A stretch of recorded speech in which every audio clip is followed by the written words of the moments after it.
हमें बाजी मत करो, तुमने किया है ये सब। अगर तुम मुझे बेटा नहीं दे सकी तो तुम चाहती थी राइला भी ना दे सके, है ना? तो बात हबीब ने कही है ऐसा को जहां पर कोई भी औरत होती है और उसका हस्बैंड सामने उसके शक की बात करे कि तू बच्चा पैदा करके नहीं दे सकती, तो औरत के लिए मर मिटने का मकाम होता है। जैली हस्बैंड होते हैं जो इस शक की बातें करते हैं, उन्हें सोचना चाहिए कि भाई बच्चा पैदा करने में आपका कितना अहम किरदार अदा होता है। हेलो एवरीवन, आज हम मैरिड ड्रामे की लास्ट एपिसोड के बारे में बात करेंगे कि लास्ट एपिसोड में रहीला का अंजाम क्या होगा, कौन कौन सी उसे सजाएं मिलेंगी, हबीब की असलियत सबके सामने कैसे आएगी, अगर हबीब की असलियत आती है सबके सामने तो क्या जहां पर फाखिर की फैमिली हबीब को इस घर में एक्सेप्ट करेगी, हबीब के सामने रहीला की असलियत कैसे आएगी, ये सब कुछ आज के शो में बताएंगे। लास्ट में वीडियो को लाइक कर दें और चैनल को लास्ट में सब्सक्राइब कर दें, क्योंकि इसी तरह के रिव्यू आप लोगों के साथ हम शेयर करते रहते हैं। रहीला के साथ जो एक्सीडेंट पेश आया तो जहां पर रहीला मुकम्मल तौर पर अंदर से टूट चुकी है और उसका बच्चा जहां पर जाया भी हो सकता है, लेकिन उसने जो सारा का सारा जो इल्जाम है वो एनी के ऊपर लगा दिया कि भाई एनी ने जो वो इस किस्म की मेरे साथ हरकत की है, मुझे गिराने की कोशिश की है, जिस पर मेरे साथ इस किस्म का वाकया पेश आए। अब हबीब जब ये बातें सुनता है वो इतना अंधा, गूंगा और बहरा है कि जब रहीला की ये बातें सुनता है तो वो इस बात को तस्लीम कर लेता है और वो जाता है एनी के ऊपर गुस्सा करने की कोशिश करता है, उसको मारने की कोशिश करता है। तो आगे से फाखिर आ जाता है और फाखिर जो है वो अपने चाचू को रोक लेता है, उससे कहते हैं कि भाई थोड़ा सा सब्र कर, तू इस किस्म की हरकत नहीं कर सकता। जब उसे यकीन होता है कि भाई एनी इस किस्म का कदम नहीं उठा सकती, वहां पर ऐशा भी मौजूद होती है, तो हबीब आगे से ऐशा के ऊपर तंज करता है, उसे कहता है कि भाई तुम लोग जो है वो खुद बच्चा मुझे नहीं दे सकती थी, तू मुझे बच्चा पैदा करके नहीं दे सकती थी, इसी वजह से तुमने जो है वो रहीला को मारने की कोशिश की है कि भाई रहीला भी बच्चा पैदा ना करे। अब ये बातें जब ऐशा सुनती है ना तो ऐशा को अंदर से बड़ी तकलीफ होती है। जहां पर कोई भी औरत होती तो वो इस की बातें सुनती तो उसको अंदर से तकलीफ होती, उसका जो कलेजा है ना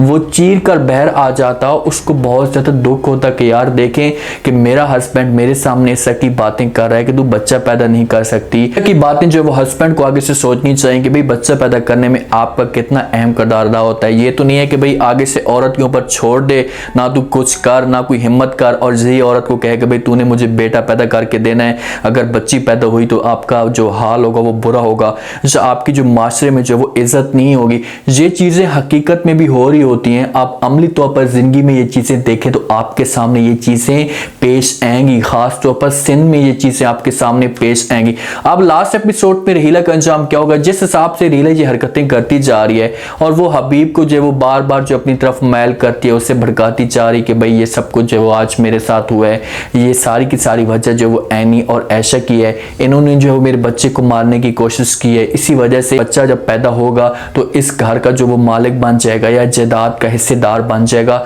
इसी वजह से इस किस्म की इन्होंने हरकत की है। तो हबीब ये बातें सुनता है तो वो तो रहीला की बातों के ऊपर यकीन कर लेता है और वो जाएगा अब ऐशा के पास, ऐशा को जो है वो धमकी देने की कोशिश करेगा, उससे कहेगा कि भाई बस बहुत हो गया, मैंने जो चीजें बर्दाश्त करनी थी कर ली, अब मजीद मैं ये चीजें बर्दाश्त नहीं कर सकता, और वो तलाक तक भी जा सकता है, तलाक की भी धमकी दे सकता है। लेकिन जब ऐसा ये बातें सुनेगी तो ऐसा जो है वो हबीब को समझाएगी, पास जाएगी और प्यार से बात करेगी, उससे कहेगी कि प्लीज आप मेरा यकीन करें, मैं इस किस्म की जो है वो हरकत नहीं कर सकती, मैं कभी भी इतना बड़ा जुल्म नहीं करती, अगर मैं जुल्म करती तो रहीला के साथ ड्रैग करती, आपके बच्चे को मैं नुकसान ना पहुंचाती। अब ऐसा कि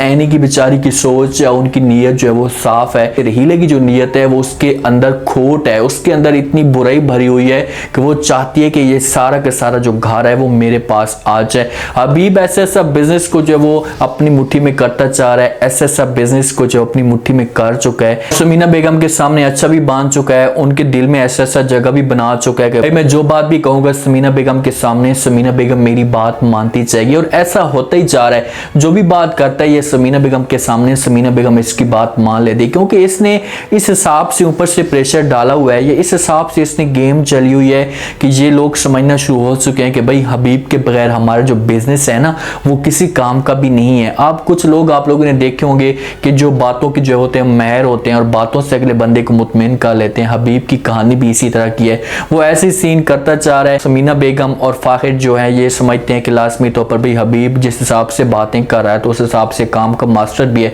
अगर फाखिर खुद इस बिजनेस को सही तरह तवज्जो देता और उसको चलाने की कोशिश करता तो कभी भी ऐसा ना होता, बिजनेस जो है वो कभी भी फ्लॉप ना होता या कभी भी उनको नाकामियों का सामना ना करना पड़ता। अब ये लोग मोहताज हो चुके हैं और इस चीज का हबीब जो है वो फायदा उठाने की कोशिश करेगा। लेकिन जब समीना के सामने ये असलियत आएगी कि भाई हबीब अपने मतलब तक था तो उस वक्त जो है वो बहुत देर हो जाएगी और हबीब हर चीज को अपने कंट्रोल में कर लेगा, हर चीज को अपनी मुट्ठी में कर लेगा। समीना आएगी इसके सामने आकर जो शोर मचाना शुरू कर देगी कि भाई ऐसा मैं सोच भी नहीं सकती थी कि भाई तुम्हारे साथ जो इतनी गिरी हुई हरकत कर सकते हैं, जितना घटिया इंसान हो सकते हैं, हमने तो आपके ऊपर यकीन किया था। तो आगे से हबीब बोलेगा कि भाई यकीन किया था वो आप लोगों की अपनी मर्जी है, मैंने जो काम करना था मैंने कर दिया। लेकिन हबीब जो है वो जिस वक्त अपने बिजनेस को अपने कंट्रोल में करेगा तो आगे जाकर दो किस्म के सिनेरियो पैदा हो सकते हैं। नंबर 1 ये हो सकता है कि इसको जो है वो रहीला सही तरीके से चूना लगाएगी। रहीला के बच्चे की डेथ होती है तो रहीला उसके बाद आजाद हो जाएगी कि भाई एक बच्चे की उम्मीद थी वो तो मेरी खत्म हो चुकी है, तो अब मैं ऐसा करूं कि अब मैं हबीब को भी मुकम्मल तौर पर बर्बाद करूं।